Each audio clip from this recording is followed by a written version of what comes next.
কর্মকর্তার কার্যালয় থেকে যোগ হয়েছেন ইমরান আলী সজীব।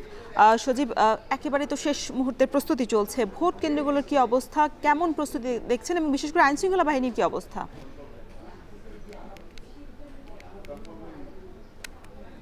আমি এই মুহূর্তে রয়েছি নারায়ণগঞ্জ শহরের একেবারে গোল চত্বরে। এখানে আপনি দেখতে পাচ্ছেন যে নারায়ণগঞ্জের নির্বাচনের যে পরিস্থিতি এখনো পর্যন্ত বেশ স্বাভাবিকই রয়েছে এবং প্রশাসন থেকে কিন্তু নির্বাচনের পরিস্থিতিকে স্বাভাবিক রাখার জন্য বেশ ভালো ব্যবস্থা রাখা হচ্ছে এমনটি বলা হয়েছে আমাদের নারায়ণগঞ্জের যে প্রশাসনিক কার্যালয়গুলো আছে সেগুলো থেকে এবং রিটার্নিং কর্মকর্তার কার্যালয় থেকেও আমাদেরকে তেমনটি জানা হয়েছে। আমরা আজকে সকালে দেখেছি যে র্যাবের একটি চেকপোস্ট রয়েছে নারায়ণগঞ্জে এবং তারা নারায়ণগঞ্জের বিভিন্ন অলিগলি রাস্তাগুলোতে কিন্তু টহল কার্যক্রম চালাচ্ছেন।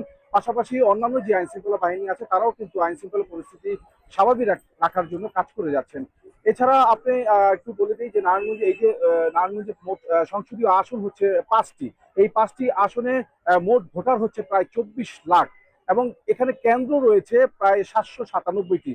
এই 797টি কেন্দ্র থেকে প্রায় 451 কেন্দ্রকে প্রশাসনের পক্ষ থেকে বলা হচ্ছে যে এগুলো খুবই গুরুত্বপূর্ণ।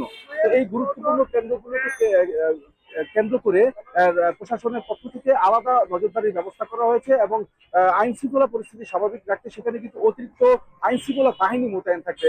র্যাব, পুলিশ, সেনাবাহিনীর আলাদা স্ট্রাইকিং ফোর্স সেখানে রাখা হবে যাতে কোনো ধরনের পরিস্থিতি হলে সেই পরিস্থিতি তারা যাতে স্বাভাবিক পর্যায়ে নিয়ে আসতে পারে এবং তাৎক্ষণিক ব্যবস্থা নিতে পারে। এছাড়া কিন্তু ম্যাজিস্ট্রেটরাও থাকবেন যে আইন শৃঙ্খলা পরিস্থিতিগুলোকে স্বাভাবিক করার জন্য।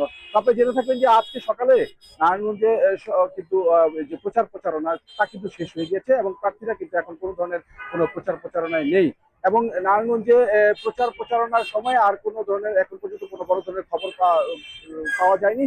তো এই ছিল নারায়ণগঞ্জ থেকে সর্বশেষ খবর। নারায়ণগঞ্জের ভোটের প্রস্তুতির খবর জানাচ্ছিলেন সহকর্মী ইমরান